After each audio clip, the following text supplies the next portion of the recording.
저는 그런 면에서 제 부모님께 저는 감사하는 바가 있습니다. 왜 감사하는 바가 있냐 그러면은 아버지께서는 비록 한 80 당시에 2년에 돌아가셨던가 그런데 제가 초등학생 때 돌아가셨는데 뱃사람으로 배사고로 돌아가셨습니다만은 그래도 정직하게 인생을 사셨기 때문에 정직하게 사셨기 때문에 또 어머니께서도 정직하게 사셨기 때문에 그게 양심을 좀 구성하고 있는 거죠. 양심을 구성하고 있는 거죠. 그러니 복음이 전해졌을 때에 얼마간 반응할 것이 있었어요. 그래서 감사한 것입니다. 지금은 양심이 무엇이냐 그러면 돈인 시대입니다. 돈. 유전 돈이 있으면 무죄. 또 권력이 있으면 무죄. 그런 것 있지 않습니까? 양심이 돈이 된 시대. 그런 시대의 양심. 세상 양심. 명품 백이 명품 옷이 자기의 명예가 된 시대. 그게 양심인 거죠. 양심이 그렇게 돼 있으니까 아이들도 메이커 옷을 입어야 되는 거예요. 메이커 가방, 메이커 신발을 신어야 되는 거예요. 그게 양심이니까. 양심이라는 것은 그에 맞지 않으면 계속하여 부르짖거든요. 거짓말이 죄라는 걸 알고 있어요. 거짓말을 했어요. 양심이 뭐라 그러겠어요? 계속하여 너 왜 그러느냐? 너 왜 그러느냐? 그러죠. 양심이 거짓말해도 괜찮은 악한 양심이다 그러면 거짓말을 해도 아무렇지도 않지요. 대신에 거짓말을 해서 이익이 얼마나 남았냐. 부모한테 학용품 산다고 거짓말을 해요. 그리고 돈을 빼돌려요. 거짓말해서. 양심이 걸리냐 걸리지 않냐. 양심이 있으면 부모한테 게임하려고 학용품 산다고 거짓말해서 하면 그것 때문에 고통을 받아요. 우리가 그래서 우리의 자녀를 은혜의 자리에 강제로 데려갈 수 있어요. 그러면 그런 자녀들 가운데 100명, 1000명이 있다 그러면 강제로 데려갔다 그 말이에요. 몇 명이 반응할 수 있어요. 누가 반응합니까? 양심이 있는 자녀는 반응해요. 제가 전제로 은혜의 자리라고 말씀드렸습니다. 은혜의 자리에는 최소한 한 가지 이상은 구비되어 있을 겁니다. 한 가지 이상이다 그러면 은혜의 자리라는 것은 집회를 이야기하는 거예요. 집회. 혹은 예배의 자리를 이야기합니다. 제가 주일날에 찬송에 대하여 얼마나 그것이 끔찍한 마귀의 도구와 수단이 되는가 그것을 설교했습니다. 물론 자세히 안 들으셔서 그러나 아니면 자세히 들으셨는데도 그러나 몰라도 기분 나빠하는 분들은 계셨습니다만은 제가 찬양을 좀 들어보니까 그래도 이제 제 그 좁은 소견입니다. 좁은 소견에는 한국에서 목회했던 우리 교회 찬양은 항상 마음에 들었고 그리고 이제 이리저리 찾아보니까 연세중앙교회 찬양이 깨끗하고 좋더라고요. 그런 찬양하는데 내가 가면 은혜의 자리가 되는 것입니다. 물론 저는 연세중앙교회 윤목사님의 설교에 찬성하는 것도 있고 반대하는 것도 있습니다. 그거에 대한 이야기는 자세히는 안 하겠습니다. 그러나 연세중앙교회 그 찬양은 정말로 좋습니다. 물론 제 좁은 소견이에요. 말하자면 제가 주일날 찬양에 대하여서 문제가 많다. 한국교회의 찬양이 거짓 선지자 노릇을 하고 있다. 그런 가운데 연세중앙교회 정도의 그 주일날에 주로 30분, 금요일날 30분 정도 찬양해요. 곡을 주로 4곡, 혹은 길 때는 5곡. 몇 년 전에 것을 들었을 때는 몇 년 전에 연세중앙교회 찬양에서는 한 40분도 넘게 찬양을 해서 한 5곡 이렇게 하는 경우도 있더라고요. 주로 30분이면은 4곡 정도, 짧으면 3곡, 4곡 정도 하는 것 같아요. 그런 곡 선정이 정말 좋고 깨끗합니다. 좋고 깨끗해요. 여러 곡들을 선정해서 하는데 또 반복해서 많은 곡들을 하는데 연세중앙교회 찬양을 들으면서 야 한국에서 목회했던 우리 교회의 찬양, 한국에 있는 교회의 찬양, 그리고 찬양 인도자 우리 찬양팀의 찬양과 정말로 똑같다, 유사하다. 그런 것을 느낍니다. 대신에 이제 연세중앙교회는 주로 찬양팀이 한 5, 60명 되어서 훨씬 웅장하고 그 다음에 반주도 훨씬 화려하고 그러나 참 찬양이 은혜롭고 깨끗하고 좋다. 그래서 제 기준에는 연세중앙교회 정도가 되면 그 찬양이 된다면 정말 충분히 그 찬양의 자리에 나아가면 저는 은혜의 자리라고 믿습니다. 자, 그러면 은혜의 자리의 기준은 크게 두 가지가 될 것이다. 하나는 찬양이죠, 찬양. 또 하나는 더 핵심적이고 중요한 것은 말씀이죠, 말씀. 찬양, 말씀. 그래서 예배가 구성됩니다. 찬양, 말씀. 물론 기도가 그 안에 들어가지만 기도는 대부분 개인적인 요소이기 때문에 합심하여 기도할 때든 아니면 기도 시간을 가질 때든 간에 개인의 문제가 주로 되니까요. 대표기도 듣고 회개가 일어나고 이런 경우는 거의 없다는 것은 다 우리 서로 간에 아실 겁니다. 그래서 은혜의 자리에 가느냐 가지 않느냐 그것은 아주 중요합니다. 은혜의 자리에 가냐 안 가냐. 그러니까 우리가 혼자 성경을 읽고 은혜 받을 수 있어요. 혼자 성경을 읽는 것도 은혜의 자리에 속하긴 하지요. 은혜의 자리에 속하긴 해요. 그러나 참 어려운 것 중에 하나다 그 말이에요. 내게 이미 은혜가 있을 때, 내게 이미 성령 충만이 있을 때, 내가 이미 주님과 동행하고 있을 때, 그럴 때에 말씀을 읽고 상고하는 나 홀로 은혜의 자리에 들어가는 것은 아주 좋아요. 아주 좋아요. 그런데 그렇지 않을 때, 성령 충만하지 않을 때에, 은혜가 없을 때에 말씀을 읽고 상고하는 자리에 들어가는 것은 효과가 대비해서 미미하다 그 말이죠. 미미해. 저는 에스파뇰, 스페인어를 배우기 위해서 학원을 다닙니다. 그러면은 혼자 내가 공부하고 배우는 것과 학원에 가서 선생님의 지도를 받는 것과 차이가 많이 크죠. 제가 예전에 고등학교 입학을 앞두고 겨울방학 때 혼자 고등학교 1학년 수학을 공부했습니다. 한 2달을 수학을 공부했는데 고등학교 1학년 걸 미리 선행학습, 예습을 다 해가지고 가고 싶었거든요. 그런데 진도가 별로 나가지 않는 거예요. 혼자 모르는 것을 풀고 하려니까 진도가 별로 안 나가는 거예요. 얼마 안 나가고 2달이 끝나는 거예요. 당황스럽더라고요.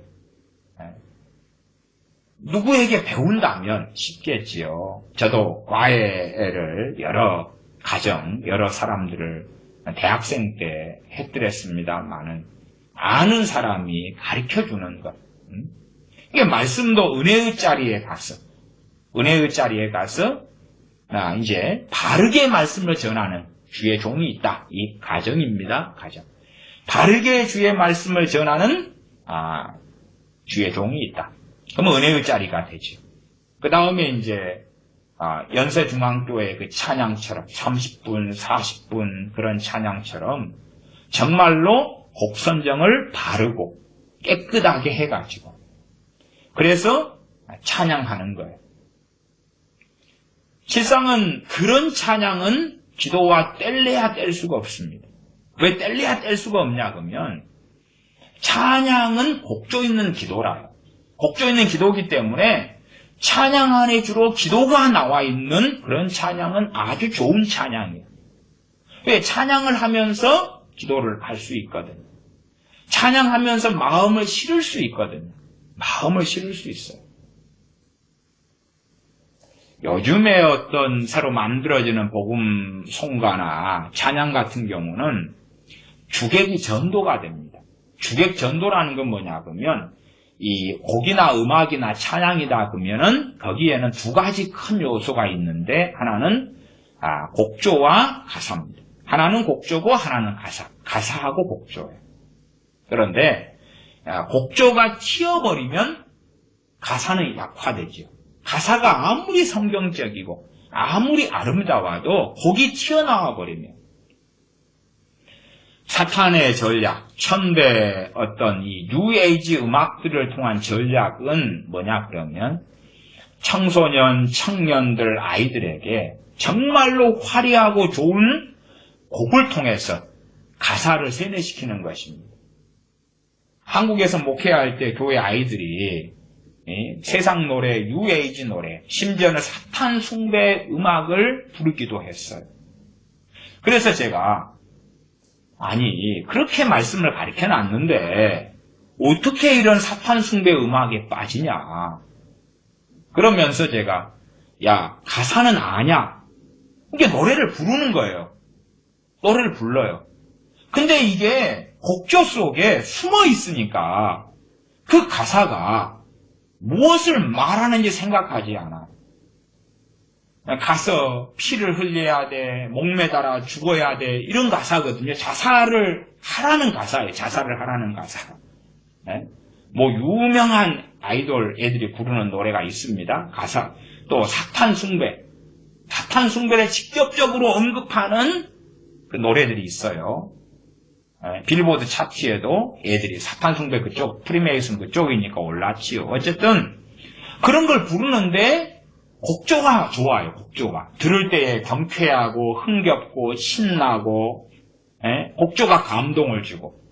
그래서 이 사탄이나 이 마귀 새끼들은 이 곡조에다가 가사를 숨기지요. 요즘 젊은 애들은 곡조만 좋고 리듬만 좋으면 충분하다고 생각하니까. 마찬가지로 이제 교회 음악의 타락에는 주인공을 바꿔버리는 거예요. 주인공. 물론 가사는 좋아요. 가사는 좋게 하고 성경적으로 많이 하는데 곡조가 화려해요. 리듬 비트가 빨라요. 비트가 빠른 것의 문제가 뭐냐 그러면 가사에 마음을 실을 수가 없어요. 마음으로 믿어 의에 이르고 마음으로 아멘 하기가 어려워요. 마음으로 아멘하고 동의하고 그래서 찬양은 곡조 있는 기도인데 그 찬양으로 기도를 하면서 하나님께 나아가기가 어렵다고 말이에요. 마음을 실으려는데 곡조만 남아요. 비트가 빠르니까. 제가 찬양 전문 사역자도 아닌데 이 찬양에 대한 이야기를 하는 것이 좀 그렇긴 합니다만은 원론적인 이야기니까 하는 것입니다. 이 좋게 만들어진 찬양이나 복음송가는 리듬이 곡조가 꽤 좋을 수는 있으나 리듬이 좀 더 단순하고 반복적인 경향을 가집니다. 왜냐하면 굉장히 곡조가 화려한데 끝까지 들쑥날쑥 해버린다면 그 리듬 따라가는데 바쁘다 그 말이에요. 그리고 무엇을 즐깁니까? 그 리듬의 흥겨움, 리듬의 가락의 즐거움, 곡조의 재미남, 그것을 즐긴다 그 말이에요. 그러나 주인공은 가사기 때문에 가사에 우리가 마음으로 가사를 가지고 하나님께 나아가고 가사를 가지고 마음으로 기도하고 그렇게 할 수 있는 리듬, 비트, 나아가서 가사가 성경적으로 깊이가 있어야 돼요. 그냥 요즘에는 깊이가 없는 그냥 영광 물론 찬송가도 그런 게 있습니다만은 그러면 곤란해요. 그러한 깊이가 없는 그러한 단순한 가사는 정말 주님과 동행하는 사람들, 정말 성령 충만하며 믿음이 장성한 사람들에게는 그나마 괜찮아요. 왜냐하면 영광 그래도 믿음이 성장한 사람들은 그 알맹이를 자기가 가지고 있기 때문에 그래요. 그 남은 가사를 비록 그 가사에는 객관적으로 없다 할지라도 자기 안에 있거든요, 그게. 그러나 보편적으로는 사실은 그런 단순한 가사의 찬양곡은 별로 좋지 않아요. 그래서 성경에 비추어서 거기 자세해야 된다. 그러므로 가장 좋은 곡들에 속하는 것이 찬송가지요. 찬송가에 아시다시피 보혈 찬양, 주님의 고난에 대한 찬양들, 그런 찬양들은 얼마나 깨끗하고 가사가 풍성하고 좋고 리듬이 안정적이고 좋은가 하는 것이지. 이제 그러한 찬양을 부를 때에 우리가 얼마나 우리 마음을 다하여서 부르느냐. 그리고 내 홀로가 아니라 우리가 음악성도 없고 그렇다면은 사실은 도움을 받는 게 교회 지체장의 도움을 받아서 그러한 찬양의 부르심, 찬양의 은사를 가진 사람, 또한 찬양의 어떤 달란트를 가진 사람의 도움을 받고 찬양의 인도를 받으면 훨씬 더 깊은 곳, 훨씬 더 높은 곳으로 올라갈 수 있죠. 그래서 은혜의 자리에 핵심은 찬양 말씀. 그리고 찬양을 통하여 찬양하는 가운데 기도할 수 있고, 찬양은 하고 있는데 찬양 한두 곡 부르다가 정말 회개가 터지고 기도가 되어지기 때문에 기도하는 그러한 정말 자연스럽고 평안한 분위기, 그런 속에서 은혜의 자리가 찬양을 통해서 회개가 일어나고, 찬양을 통하여 감정으로 나가는 게 아니라 마음으로 나아가는 거예요. 마음의 구성 요소 중에 하나가 감정이 있지요. 그렇죠? 마음의 생각, 마음의 감정, 마음의 의지가 다 있습니다. 그러나 주객이 바뀌면 안 돼요. 감정이 주가 되면 안 된다 그 말이에요. 감정이 주가 되면 안 되고 마음이 주가 돼야 돼요. 마음이 주가 돼요. 나아가 감정보다는 마음의 의지가 주가 돼야 돼요. 좀 어려운 이야기를 합니다. 그래도 내가 알아먹으실 거라고 생각합니다. 내가 감정적으로 부르는 것이 아니라, 감정적으로 부르고 나면 남는 게 없잖아요. 찬양이. 그게 아니라 마음을 다하여 마음으로 부르느냐 그 말이. 물론 육체적인 목소리가 아름다울 수도 있고 아름답지 않을 수도 있고 클 수도 있고 작을 수도 있습니다만, 첫째의 조건은 은혜의 자리에 나아가야 한다. 주님을 인격적으로 만나려면, 그리고 인격적으로 만난다는 의미는 제가 앞에서 설명했습니다. 사람들이 생각하는 그러한 인격적으로 만나는 그런 것하고는 꽤 다른, 그러나 성경적으로 정상적으로 인격적으로 만나는 것을 이야기했습니다. 첫째, 은혜의 자리가 중요하다. 은혜의 자리가. 갈수록, 교회가 타락해져 갈수록 은혜의 자리는 드물어져 가는 건 사실입니다. 교회가 타락해져 가면 은혜의 자리가 드물어져 가지요. 제 어린 시절 아니면 청년의 시대 때는 그래도 은혜의 자리가 많았습니다. 그나마 건강한 기도원들이 좀 있었고, 건강한 부흥사분들이 있었고, 또 건강한 부흥회를 교회들이 했습니다. 언제까지 정도냐 그러면 한 80년대 중반 정도까지 건강한 기도원, 건강한 부흥회. 그래서 은혜의 자리가 상대적으로 많았습니다. 그래서 특징이 그런 거예요. 많은 사람이요, 제가 한국교회는 너무나 많이 병들었습니다 그럴 때에 아니다고 욕하고 비난하는 사람들이 많으셨어요. 그러면 과거에서부터 크리스찬의 숫자는 많아졌고, 예배당은 많아졌고, 교회는 많아졌고, 기도원도 많아졌습니다. 그러면 한국교회가 건강하면 은혜의 자리가 많은 거예요. 은혜의 자리가 많은 거예요. 은혜의 자리가 많아요. 요즘의 찬양은 감정적으로 바뀌어갑니다. 방방방 뛰는데, 그런데 방방방 뛸 정도의 리듬이라면 마음을 실을 만한 그 리듬이 안 나오는 거예요. 여러분 혹시 그 성경 읽기 다 해보시잖아요. 그러면은 여러분이 이제 성경을 읽어요. 과거에 우리 조상들이 꼭 맹자왈 아니면 천자문 공자왈 그리고 막 있잖아요. 하늘 천 따지 거무련 누루왕 그렇게 읽는데 리듬을 가지고 그 속도가 너무 빨라버리면 그 읽는 한자나 사자성어를 음미를 못하고, 너무 느림도 곤란하겠지만은 너무 빠른 것은 더 곤란해졌죠. 여러분이 성경을 소리내어 읽는다 그럴 때에 여러분의 마음이 따라갈 수 있느냐의 문제죠. 그 속도가. 속도가 여러분의 마음이 따라갈 수 있느냐. 읽는데 여러분의 생각이나 마음을 읽는 속도가 빨라버리면 읽었는데 하나도 남지 않죠. 왜? 생각을 하고 생각을 해야지 깨달을 거고 알 거고 그런데 그냥 빨리 읽어버리니까. 대신에 이제 믿음이 성장해가지고 이미 충분히 많이 깨닫고 있고 알고 있고 그래왔던 사람은 빨리 읽는 속에서도 캐치를 해내겠죠. 왜? 대부분 다 아는 내용이니까. 그래서 사람마다 읽는 속도가 다를 수밖에 없다 그 말이에요. 그러나 일반적으로 충분히 생각할 수 있는 속도로 읽어야 하는 거죠. 그렇게 읽다 보면 이제 1시간 되어도 성경 읽는 장수가 적기 때문에 자기 육체적인 정욕의 만족은 덜할 거라 그 말이에요. 1시간 만에 100장을 읽는 것과 1시간에 10장 읽었다 그러면 만족이 뭐가 많겠습니까? 100장이 많겠죠.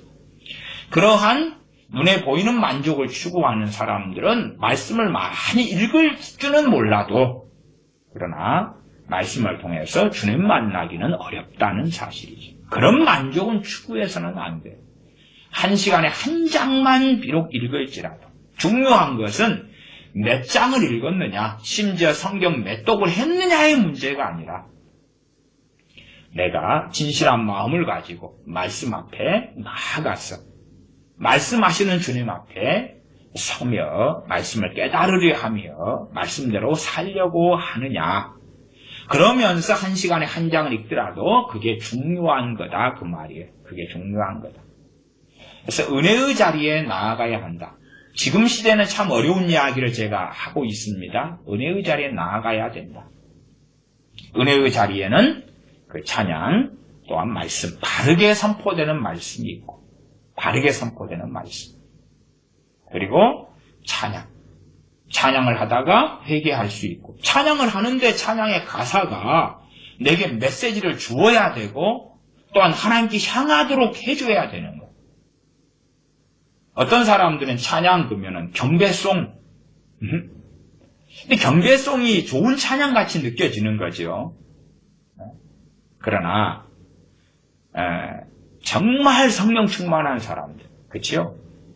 정말 주님을 사랑하는 사람들에게는 그것으로도 충분히 좋을 겁니다만은 보통 사람들에게는 유감스럽게 그렇게 좋지는 않습니다. 그렇게 좋지는 않아요. 차라리 보혈 찬양 같은 게 훨씬 좋은 거예요. 주님의 은혜에 감사하는 찬양 같은 게 훨씬 좋은 거예요. 왜? 복음이 담겨 있고 성경의 앞뒤 내용과 메시지가 담겨 있고 주님께서 하신 우리를 위한 객관적인 사랑이 담겨 있기 때문에 찬양을 하다가 객관적인 주님의 십자가의 사랑을 깨달을 수 있거든요.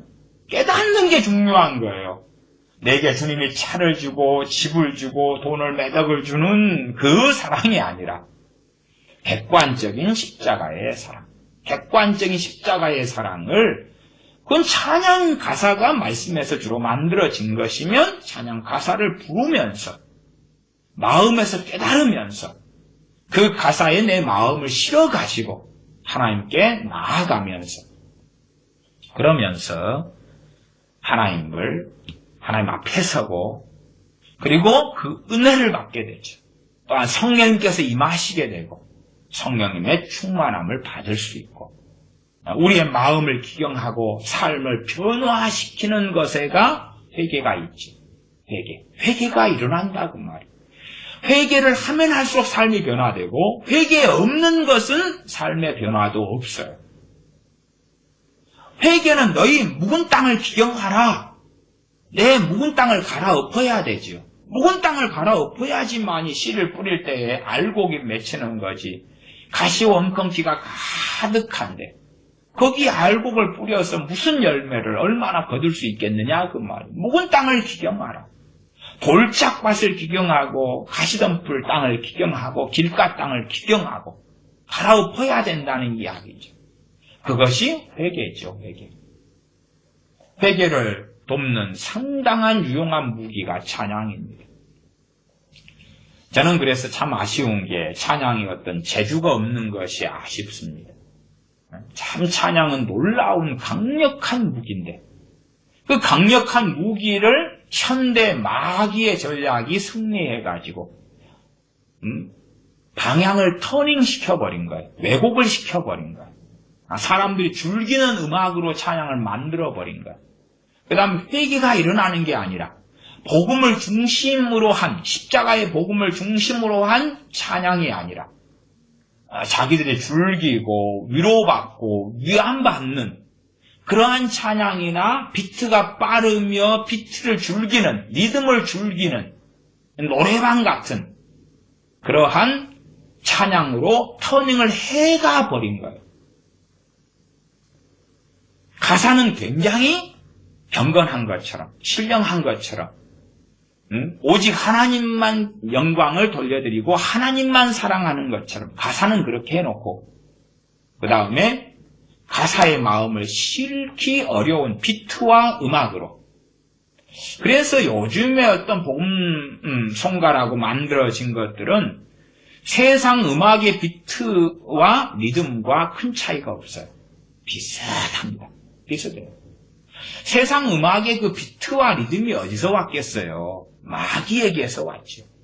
근데 비슷해요. 세상 유행가, 아이돌이 부르는 찬양 리듬과 아주 비슷합니다. 첫 번째, 은혜의 자리에 나아가야 된다. 우리 지인 아는 사람을 내가 때로 강권하여 내 집을 채우라 하는 것처럼 강권해서 데려갈 때에 그들이 어떤 사람이 반응하겠어요? 양심이 있는 사람은 반응할 수 있어요. 복음에, 찬양에 반응할 수 있고 양심이 없는 사람은 데려가면 욕하고 저주하고 광신적이다, 미쳤다, 충분히 핍박을 예견할 수 있고 심지어 나아가 그 사람은 더 악해지기 쉽죠. 더 악해지기 쉽죠. 우리 자녀도 양심이 있으면 억지로 은혜의 자리에 데려가면 거기에서 회개가 일어나고 말씀 듣고 주님 만날 수 있고 왜? 말씀을 바르게 증거하니까. 말씀을 바르게 증거하니까. 찬양이 깨끗하고 바르니까. 찬양이 깨끗하고 바르니까 이미 찬양이라는 것은 곡조와 리듬이 있어서 곡조와 리듬이 있으면 사람이란 어쨌든 이 감정적이고 정서적인 존재잖아요. 제가 감정이나 정서를 무시하는 게 아니에요. 그렇기 때문에 찬양이 놀라운 거예요. 감정을 건드리면 감정에 따라서 무엇도 움직이기 쉬워요? 마음이 움직이기 쉬워요. 그러나 세상적인 음악이 감정만 움직이고 그렇게 하는 것과 다른 거예요. 찬양이란 것. 지금 마음의 감정을 일으키고 감동하게 해서 감정에서 감동으로 넘어오고 감동은 마음이 움직이는 거예요. 마음이. 근데 그것에 굉장히 효력 있는 것이 리듬이다 그 말이에요. 음악이에요. 음악. 그래서 시편에는 수금과 비파로 찬양하라, 검은고로 찬양하라, 박수치며 소고치며 찬양하라 그러는 거예요. 제가 악기를 무악기파가 아니에요. 뭐 그리스도 교단에 악기파 무악기파 있는데 무악기파도 아니고 그런 게 아니에요. 참 악기도 중요해요. 때로는 저는 그러한 그 드럼도 같이 있다고 봐요. 그러나 이제 드럼이 주인공이 되어버리면 안 된다 그 말이. 잘 보조해야 돼. 탬버린도 사용하면 좋아요. 노래방에서도 쓰잖아요. 탬버린도 찬양단이 사용하면 좋아요. 근데 감동이 있도록 그러려면 찬양 곡 선곡은 정말 중요한 거예요. 정말 중요해요. 제가 그래 첫째는 양심의 문제. 그렇죠. 양심의 문제. 율법의 기능이 있어야 돼. 율법은 그리스도에게 인도하는 모학선생이라. 율법을 통하여 죄를 깨달음이니라. 이게 말씀의 율법으로 죄가 무엇인지, 내가 지금 어떠한 사람인지, 내가 하나님 보실 때 내가 어떠한 사람인지를 깨닫고 거기에 복음이 만나야 되는 거예요. 그 율법을 가지고 있지 않을 때에 양심이 율법의 기능을 하고 그 양심이 얼마나 율법과 조금이라도 율법의 기능을 할 수 있는 양심이냐. 그거에 따라서 복음이 전해질 때에 그때에 작용을 하고 만나게 된다는 사실이에요.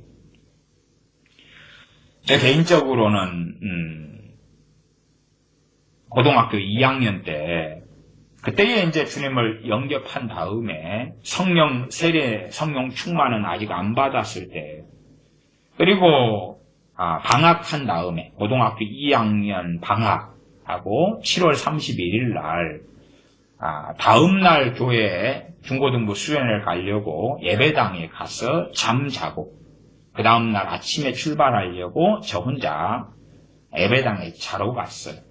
그리고 이제 저 혼자 잤어요. 저 혼자 잤어요. 다른 아무도 온 사람은 없어요. 저 혼자 잤어요. 근데 저 혼자 예배당 교육관에서 여름이니까 그냥 자면 되잖아요. 그냥 바닥에 자고 있는데 교회에 기도하시는 분들이 모여서 기도회를 하고 있었어요. 예배당이 아마 그 교육관 자체가 100평 가까이 됐던 것 같아요. 그러니까 저는 저쪽 한켠에 잘 수 있고 기도회는 저 앞에서 할 수 있는 충분한 공간이 있었어요. 그래서 기도회를 집사님들, 또 목사님, 사모님, 또 제 어머니, 또 그때 집사님이셨는데 멤버로 함께 기도를 하고 있었어요. 기도를. 저는 자고 있었고.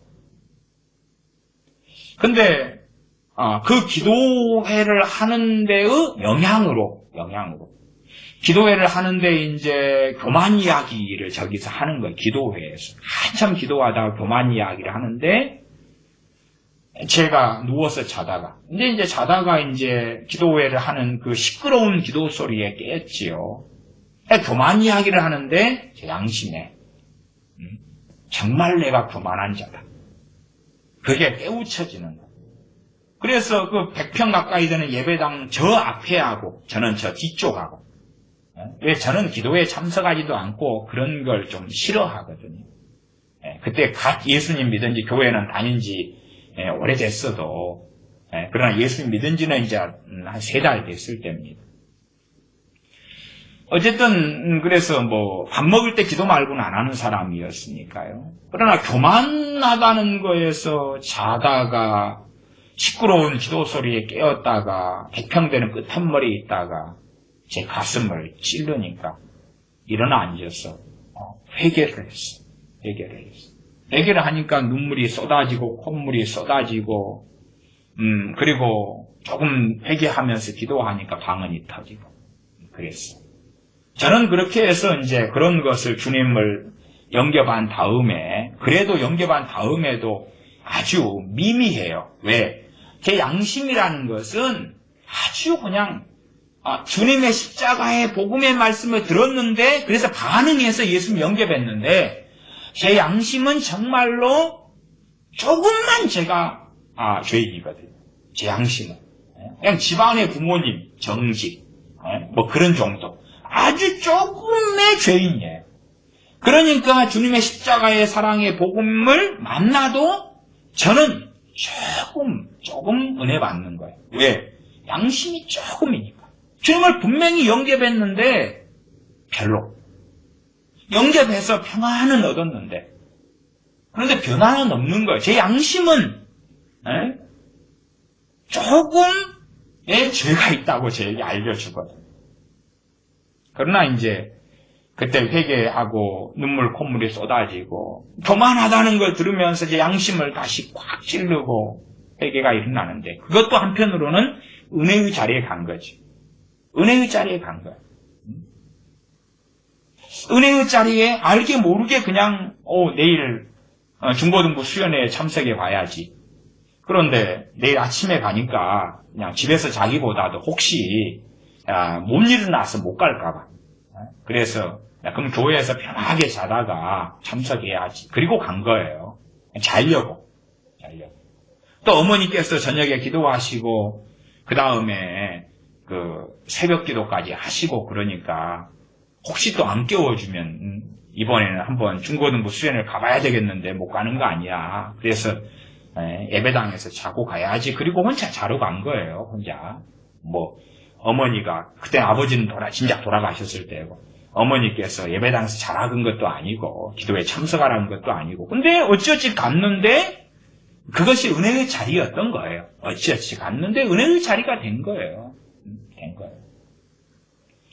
자기들끼리 기도회 멤버들이 이야기하는 자기들끼리 이야기가 교만 이야기가 나왔는데 저 끝머리에서 듣고 있는 제 귀에 하나님의 은혜로 너 이야기야.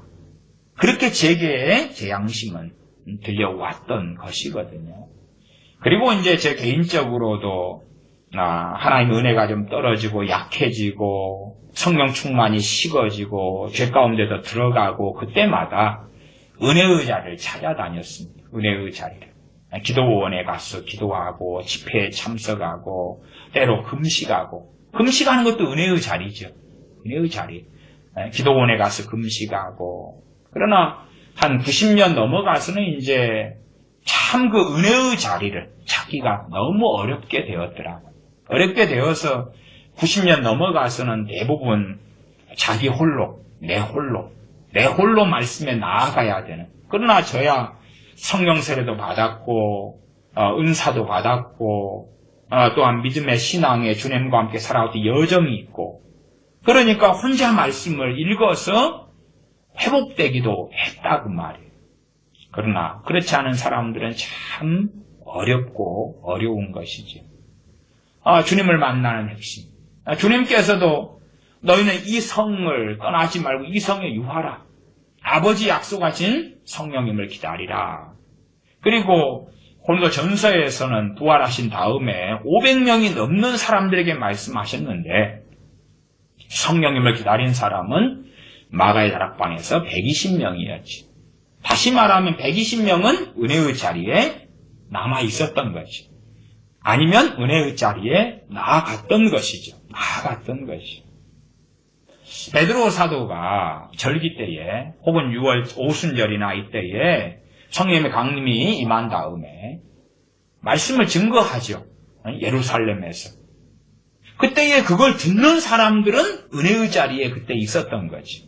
본도, 길리기야, 갑바도기야 이런 데서 온 사람들이 그때 베드로 사도의 설교를 듣고 형제들아 우리가 어찌할꼬 은혜의 자리에 들어가서 말씀을 듣고 어찌할꼬라는 건 그 말씀을 들을 때 뭐가 반응했어요? 율법을 배운 것이 있고 율법을 통해 양심이 만들어졌고 반응하는 거예요. 반응해요. 악인들이 회개하고 돌아오는 것은 거의 불가능합니다. 그러나 어쩌다 하는 그런 경우가 있습니다. 왜냐하면 그 살인범 중에서요 그런 사람이 있어요. 사람을 죽였는데 10년 동안 양심이 있어가지고 고통을 받아요. 10년 동안 고통을 받아요. 그리고 10년 만에 자수를 해요. 그런 사람이 있어요. 그러면 그 사람은 사람을 죽인 살인마인데 뭐가 있어요? 양심이 있어요. 그래서 교도소 같은 데도 특별히 이제 교도소에 전도를 하거나 그러면 두 부류의 사람들이 회개가 일어나고 주님 만나요. 첫 번째 부류의 사람들은 뭐냐 그러면 귀신 역사로 산 사람들. 근데 귀신만 축사하고 물리치면 제정신이 좀 돌아오거든요. 다시 말하면 보통 사람처럼 변해요. 살인마들, 강간범들, 폭력범들 이런 사람들이. 그러면 이제 양심 있는 사람의 비율이 좀 높아져 가죠. 무엇만 때려잡으면요. 귀신만 좀 때려잡으면. 또한 귀신의 역사가 아무리 강하더라도 하루에 그냥 1시간, 2시간, 5시간 이렇게 귀신이 역사 안 하는 시간이 있어요. 그때에 이제 복음을 전하면 열매를 거둘 가능성은 높아져 가죠. 첫 번째. 두 번째는 그 악인들 가운데 양심을 가진 지가 사기를 쳐놓고 도둑질을 해놓고 못된 짓을 해놓고 양심의 가책을 받는 사람의 악인의 부류가 있어요. 그런 사람들은 복음을 전할 때 나도 가능하겠습니까? 말하자면 정말로 이스라엘 유대인들 가운데 창기와 세리들은 낳겠지. 그러나 창기와 세리들 가운데 전부가 돌아온 건 아닌데 주로 이제 창기 같은 경우는 자기가 원해서 창기의 삶을 사는 건 아니에요. 그러니까 악인의 부류에 들어가는데도 독특한 거예요. 누가 원해서 창기가 되나요? 빚에 팔리고 가난에 팔리고 함정에 걸리고 유괴당하고 등등 강간당하고 그래서 창기가 되는 경우도 있습니다. 그런 창기, 세리, 그런 사람들 가운데 무엇이 있는 사람? 양심이 있는 사람. 삭개오 같은 사람은 양심이 있죠. 그래서 주님을 보려고 뽕나무 위로 올라가지. 주님께서 오늘 너 집에 삭개오야 거하여야 되겠다, 유하여야 되겠다 하시니까 주님을 집으로 모신다 그러면 주님 앞에서 주님, 제가 토식한 것은 4배나 갚겠고 내 재산은 반은 가난한 자들에게 나누어 주겠습니다. 주님 배웠고 주님의 대단한 말씀을 들은 것도 아닌데 무엇이 반응하죠? 양심이 반응해요. 왜? 세리 장이었는데 양심이 있었기 때문에. 온전한 양심은 아니어도. 그래서 제가 양심 설교를 몇 차례를 했던 것입니다. 최근에도 했지만 옛날에도 양심 설교를 좀 했지요. 얼마나 중요한지.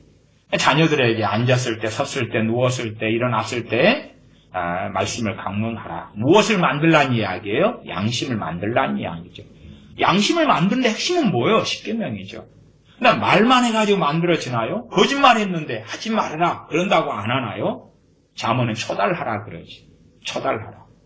그래야지만이 초달하는 채찍은 뼛속 깊이 들어간다고 말씀하는 거예요. 뼛속 깊이 들어가는 거예요. 야만적이게 보이죠? 야만적이게. 물론 초달은 참 어렵고 쉬운 것은 아닙니다. 그래서 은혜의 자리에 들어가는 것이 가장 쉽고 간단한 것입니다. 어쨌든 저 개인적으로야 서울을 중심으로 해서 말씀과 치유 집회를 7년 반을 했던 이유가 그래도 좀 미약하긴 하지만 그 은혜의 자리를 특별히 서울 분들에게 좀 제공해 줄 수 있을까? 은혜의 자리를 제공해 줄 수 있을까? 그래서 서울에서 한 7년 반을 말씀과 치유 집회를 2009년에 시작해서 2009년에 시작해서 2016년 12월까지 했습니다. 제가 11월부터는 이제 선교지로 나와야 되겠다. 2011년 11월에 그렇게 이제 주님 말씀하시고 저는 또 받아들이고 그래서 12월로 정리했습니다만은 은혜의 자리를 좀 제공하려고 그랬던 이유가 있습니다. 어쨌든 은혜의 자리라는 것은 참 중요합니다. 나아가서 이제 우리가 은혜의 자리를 찾기 어려울 때는 내 스스로 하나님께 나아가야 될 수밖에 없는 거죠. 그렇죠? 참 현시대의 교회가 한국 교회라면 한 7만 개, 6만 개, 6만 5천, 7만, 8만 정확히 모르겠습니다. 이제. 근데 그 교회들마다 은혜의 자리가 된다면, 그렇죠? 찬양이 있고 말씀이 바르게 전파된다면 예배당에 데리고 나가도 많은 사람이 회개가 일어나고 주님 만날 수 있겠지요. 그렇죠? 그러나 그렇지 않다면, 찬양이 잘못됐다면, 말씀을 바르게 증거하지 않고 사람들이 좋아하는, 즐거워하는 꼭 열린 예배같이 사람들의 마음에 위로해주고 격려해주며 죄를 깨닫게 하는 것이 아니라 죄를 깨닫게 하는, 회개케 하는 복음, 회개 다음에 구원의 복음, 죄, 회개, 하나님의 무서운 십자가의 죄를 담당하신 어린 양에 대한, 다시 말하면 우리에 대한 하나님의 진노와 심판, 그리고 용서와 구원, 그 복음을 전해졌을 때에 충분히 양심이 있는 사람들은 반응할 거라. 나라마다 그렇습니다. 나라마다. 우리가 아시다시피 일본 같은 데는 복음이 잘 반응을 일으키지 않습니다. 왜 잘 일으키지 않냐 그러면 일본의 양심은 과거의 제국주의 양심이고, 나아가서 우상숭배, 소위 한 8만 개인가요? 수만 개의 우상을 가진 우상숭배의 양심이고, 또한 음란함, 일본 문화의 음란함의 양심이고, 제국주의, 우리 조선시대의 이 왜군의 침략, 강탈하고 빼앗고 사무라이 문화고 남의 아내도 남편을 죽이고 빼앗아오고 그리고 지금도 그러한 전범들, 그러한 사람들에 대하여서 참배하는 그러한 일들을 하지 않아요. 그래서 기술이 좋고 발전하고 잘 먹고 잘 살 수는 있으나 최소한 그런 양심에는 복음은 전해진다 할지라도, 오래전부터 전해졌다 할지라도, 그러나 그 열매를 거두는 것은 미미하다 그 말이에요. 나아가서요, 예를 들어 가톨릭 국가들이 참 많습니다. 제가 사는 이 남미도 대부분 다 가톨릭 국가입니다. 여기는 90% 넘게 가톨릭이지요. 사실은 복음이 혈액이 잘 역사하지 않습니다. 왜냐하면 가톨릭으로 인한 종교 혼합주의에 들어갔기 때문에, 마리아 숭배, 종교 혼합주의에 들어간 양심이 만들어졌기 때문에 사실은 복음은 효력 있게 역사하기는 상당히 어렵습니다. 어려워요. 그래도 한편으로는 이 유교 문화가 한국에 있어서요, 유교 조상 숭배 그 악이 있었으나 또 유교에는 윤리라는 게 있었잖아요. 윤리라는 게 있어서 조금의 어떤 죄를 깨닫게 하는데 유용성이 있었다. 그래서 한편으로는 복음이 역사하는데 조금의 양심을 구성하는 윤리가 있어서 도움을 주었다. 저는 그렇게 생각합니다.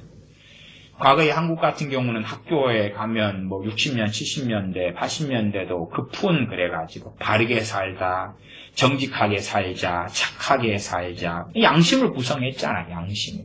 특별히 그러한 양심을 구성하는데 크게 도움을 준 한국의 대통령은 이승만 대통령, 박정희 대통령이었습니다. 양심을 구성하는데, 기본 윤리를 만드는데 큰 도움을 주어서 복음이 대한민국 전체에 효력 있게 역사하고 소위 부흥을 볼 수 있도록 해주었던 시대가 있었습니다. 이슬람 같은 경우는 이슬람의 양심을 가지고 있습니다. 그래서 복음이 효력 있게 역사하기 어렵죠. 유대인들 같은 경우 이스라엘도 주님을 부인하고 거부하며 우리 주 예수 그리스도를 저주하는 율법 해석과 양심을 가지고 있지요. 그렇기 때문에 복음은 효력 있게 역사하기가 어렵지요. 공산주의의 양심은 유물론이며 공산주의의 양심은 악한 것이지요. 그들에게는 사상이 중요하고 평등을 통해서 남의 것을 빼앗아서라도 부르주아의 것을 빼앗아서 자본가들의 것을 빼앗아서 내 곳간을 채우는 이 악한 양심이 공산주의 사상이기 때문에 공산주의 국가들, 그 바탕이 되는 중국, 또 북한, 러시아, 베트남 이런 나라들 같은 경우도 복음이 얼마나 역사하다가 한계가 명확하게 나타나고 심지어는 다시 돌아가 버리지. 다시 돌아가 버려요. 제가 중국이나 아니면 베트남이나 이런 캄보디아는 지금 왕정국가지요. 어쨌든 과거에 공산주의의 바탕이 됐던 국가들에서 사역하는 선교사님들의 이야기를 종종 듣습니다. 그런데 어떤 데는 재산권이 선교사님을 행사할 수 없으니까 교인 앞으로 등기를 해놔요. 그러면 도둑질에 가버리는 거예요. 그런 흔해 빠진 이야기는 듣습니다. 왜? 양심이 그러니까. 돈이 부족하면 자기에게 재산권이 선교사님이 사역하는 가운데 해놨는데 법에서 그 나라의 법에서 주지 않으니까 불가피하게 내가 내 재산이니까 가져가고 쓰고 팔아버리는 거예요. 예수님 믿는 크리스찬이 되었다. 근데 1년 지나면 여반장으로 바꿔버리는 것이. 여기 현지인들 사역하시는 선교사님에게 들었는데 그렇게 말씀하시더라고요. 참 짠하고 불쌍해서 소위 교회 교인들을 구제를 해주면 구제를 받은 사람은 다 교회를 떠났다 그래요. 돈을 받은 사람은 다 교회를 떠나고 남아있는 사람은 구제를 안 받은 사람이 남아있고. 왜? 이 동네 현지인들의 특성 중에 하나가 돈 양심이에요. 돈 양심. 또 말하자면은 어느 집에 내가 직원으로 있으면 현지인이 다 그런 건 아니지만 상당히 많이 그렇다 그러더라고요. 내가 일하는 주인집에 가게나 주인집에 돈이 보이면 그냥 가져가 버린대.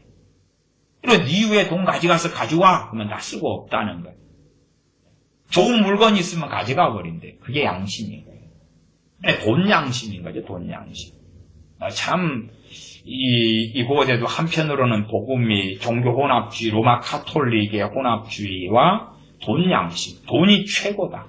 그런 양심에 따라서 복음이 역사하긴 참 힘들겠구나. 제가 한국에서 목회하면서도 사실은 비슷한 걸 경험했습니다. 어떤 거냐 그러면 이제 교회 차원에서 구제를 해주거나 개인이 구제금을 주거나 교회 차원에서 구제금을 주거나 그러면은 뭐 기본 그래도 매달 몇십만 원씩 이렇게 주거나 아니면 한꺼번에 일시불로 줄 때는 몇백만 원씩은 기본으로 줍니다. 그러나 그런 가운데 이제 절반 이하는 그대로 남아있고, 예, 선한 양심, 좋은 양심이니까. 근데 절반 이상은 떠나더라고요. 절반 이상은 떠났어요. 그래서 한국 사람들도 제 경험하기에는 양심이 참 반절 이하는, 제가 목회했던 교인들 이야기예요. 그냥 반절 이하는 좋고 반절 이상은 안 좋고. 아마 돈을 이제 갚으란 이야기도 아니고 뭐 받았는데 그것을 가지고 이제 하다 보니까 뭐가 느껴졌는지는 모르겠어요. 열등감일까 아니면은 무슨 마음일까 그 뱃속이 어떻게 알겠습니까? 근데 이거 현지인들은 다수가 그렇다. 뭐 거의 전부같이 그렇다 이런 이야기도 듣습니다만은 어쨌든 참 어렵죠.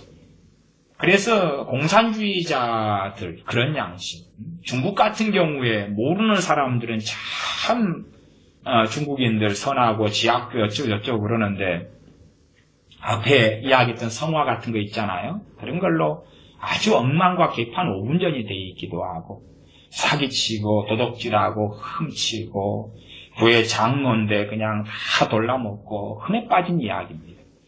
한국 선교사들이 중국에 가서 중국 장로, 중국 집사, 권사한테 사기당한 이야기들은 너무 흔해 빠져서 자세히 할 일고의 가치도 없는 이야기들이 됩니다. 왜? 걔네의 바탕은 공산주의가 깔려 있어서 만들어진 양심이기 때문에 그렇습니다. 중국 같은 경우는 이제 한국도 그렇지만은 인맥, 그걸 관시라 그럽니다. 관시. 내 인맥, 관시를 만들어서. 관시는 그들의 양심인데, 첫째는 상대방의 명예를 얼마나 지켜주었느냐. 상대방의 체면을 세워주면 은혜를 준 거예요. 그럼 관시가 맺어져요. 관시는 인맥이 만들어진 거예요. 그러니까 중국에는 관시가 없으면 사업을 못 하지요. 내가 얼마나 높은 사람을 잘 아느냐. 다시 말하면 그 사람의 체면을 내가 얼마나 높여줬느냐. 그러면 나는 은인이 되는 거예요. 그런 게 있습니다. 중국의 어떤 문화적 양심. 그 다음에 은혜 입은 것과 원한하고 두 개를 잊지 않는다는 거예요. 은혜와 원한을 잊지 않는다. 그게 중국 사람들의 문화예요. 가치관이고. 그러면 사실은 복음이 역사하기는 상당히 어려운 또 일면을 가지고 있습니다. 어쨌든 말씀을 통해서 그래서 이제 시편만 읽고 말씀을 마무리하겠습니다. 시간이 많이 되었죠. 시편 119편 33절이었습니다. 여호와여 주의 율례의 도를 내게 가르치소서 내가 끝까지 지키리이다. 주의 율례의 도를 가르치소서 그래놓고 말씀을 상고하지 않으면 이상한 사람이죠. 영어 공부를 내게 선생님 가르쳐 주십시오. 그리고 영어를 안 배운다. 그냥 자고 일어나면 영어가 다 돼 있기를 바란다. 그럼 이상하잖아요. 자동차 정비를 선생님 잘 가르쳐 주십시오. 그렇게 했는데 정비 그러면 언제 정비 배우세요. 근데 안 가는 거예요. 선생님 제가 자고 있을 때 자동차 정비를 다 주입시켜 주세요. 그런 것처럼 하나님 주의 율례를 내게 가르쳐 주십시오. 내 끝까지 지키겠습니다. 그런데 배우려고 안 해요. 배우려고 하려면 말씀을 읽고 상고하고 말씀을 마음에 새기고 그런 건 기본이잖아요. 말씀을 깨달으려고 애를 쓰고 기본이죠. 그런 걸 안 하는 거예요. 이런 과정을 통해서 소위 주님과 인격적으로 만나는 거다 그 말이에요. 34절 나로 깨닫게 하소서 내가 주의 법을 준행하며 전심으로 지키리이다. 깨닫게 하소서 뭘요? 말씀을. 말씀은 우리가 읽고 상고하는데 깨닫게 해주셔야 되잖아요. 응? 성령님을 통하여 아버지 하나님께서 깨닫게 해주셔야 되는 거예요. 깨닫게 해주소서라고 기도하는 거예요. 기도하는데 이제 하나님 보실 때에 깨닫게 해달라고 기도하는 사람이 있다고 합시다. 한 2명이. 그러면 합당하냐? 합당하냐? 그런 문제일 거 아니야. 합당하냐? 한 아이가 학원 보내달라 그랬는데 알고 보니까 학원에 간다는 핑계로 그 시간, 저녁 시간을 게임하고 PC방에서 보내고 용돈을 타서 놀려고 학원 보내달라고 했던 아이가 있었어요. 학원에 왔느냐 안 왔느냐는 학원 선생이랑 짜고 왔다고 치고. 그러면 그것을 부모가 알게 되었다. 학원 보내주세요 할 때 보내줄 수 있겠는가 그 말이에요. 못 보내주겠지. 그러면 하나님 말씀을 깨닫게 해주셔서 근데 말씀에 관심이 없어요. 말씀을 깨닫고 아는 것이 주님을 인격적으로 만나는 거예요. 변화돼 가는 거고. 그런데 그럴 의도와 마음이 없는데 어떻게 가능하겠는가? 35절 나로 주의 계명의 첩경으로 행케 하소서 내가 이를 즐거워함이니이다. 이 하나님의 사람은 주의 계명의 첩경, 계명의 첩경은 길을 이야기해 길, 말씀을 지키는 길. 다시 말하면 좁은 길이죠. 주님을 따라가는 길이죠. 하나님을 경외하는 길이죠. 이 길을 행하게 하소서 내가 이것을 즐거워합니다. 하나님의 말씀을 듣고 지키고 행하는 것을 즐거워한다면 하나님께서 너 합당하다, 깨닫게 하겠다, 알게 하겠다 그러실 거라 그 말이에요. 결국은 주님을 만나려면 인격적으로 주님 만나고 변화되려면 이 시편 119편 몇 절을 볼 때에도 상당히 많은 요소들이 나와 있죠. 여기에 맞으면 되겠지. 맞으면 되겠지. 36절 내 마음을 주의 증거로 향하게 하시고 탐욕으로 향치 말게 하소서. 정말 하나님께 정말 간절히 의지하고 있다는 걸 알 수 있어요. 내 마음을 주께 향하게 하시고 내 마음을 주의 증거로 향하게 하시고. 주의 증거는 말씀이죠. 근데 내가 아무것도 안 하면서 관심도 없으면서 내 마음을 주의 증거로 향하게 하소서 그러면 하나님 보실 때 하나님을 조롱하는 기도가 되겠죠. 이게 조롱하냐 그렇지 않느냐. 주로 이제 좋은 찬양은 찬양 안에가 기도가 있다 그랬어요. 제가 앞에. 좋은 찬양은 찬양하면서 무엇이 돼요? 마음을 실어서. 감동이 일어나고 마음이 동하고 그래서 기도가 되어져. 기도가 되어져. 그 기도에 합당한 사람입니다. 최소한 우리 스스로 말씀을 깨닫지 못하고 알지 못하기 때문에 하나님의 은혜가 필연적으로 필요한데 그런데 하나님이 응답해 주실 그런 사람이냐? 합당하냐? 정말 거룩하냐? 그런 문제가 아니라 최소한의 어떤 기본적인 양심과 마음이 있느냐? 37절 내 눈을 돌이켜 타는 것을 보지 말게 하시고 주의 도에 나를 소성케 하소서. 주의 도를 경외케 하는 주의 말씀을 주의 종에게 세우소서. 나의 두려워하는 회방을 내게서 떠나게 하소서. 주의 규례는 선하심이니이다. 내가 주의 법도를 사모하여 싸우니 주의 의에 나를 소성케 하소서. 자세하게 설명하는 것 생략하겠습니다. 과거에 주일마다 제가 어느 연도에 시편 119편은 강해를 몇 달에 걸쳐서 하기도 했습니다. 자, 주님을 인격적으로 만나려면 은혜의 자리에 찾아가라. 은혜의 자리 안에는 찬양, 아주 올바르고 바른 찬양이 있고 바른 말씀이 있다. 그러면 이것을 따로 나눌 수도 있잖아요. 그렇죠?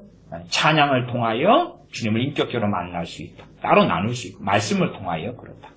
그렇죠? 말씀을 통하여. 그 다음에 이제 당연하게 은혜의 자리 안에 말씀을 바르게 전하는 주의 종이 있으면 그런 주의 종을 또 개인적으로도 만날 수도 있겠죠.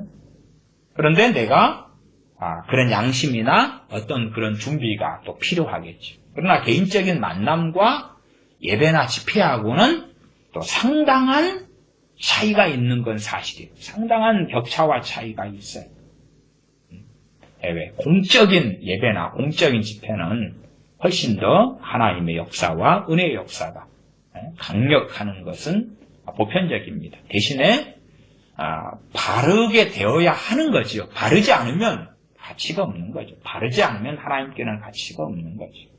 그래서 제가 설교하면서 전반적으로 말씀드렸습니다만 잘 생각해 보시고 상고해 보시면 어떻게 주님과 인격적으로 만나느냐 하는 것을 생각해 보실 수 있겠습니다. 기도하겠습니다. 아버지 하나님, 우리가 하나님께 우리의 변화의 책임을 떠넘기고 심지어 우리가 우리의 자녀들의 주님께서 만남아 주신 변화된다는 어떤 어리석은 사상, 생각에 빠져 있기도 합니다. 나아가 우리 자신이 어떻게 변화될까? 주님을 어떻게 만날까? 어떻게 은혜 받을까?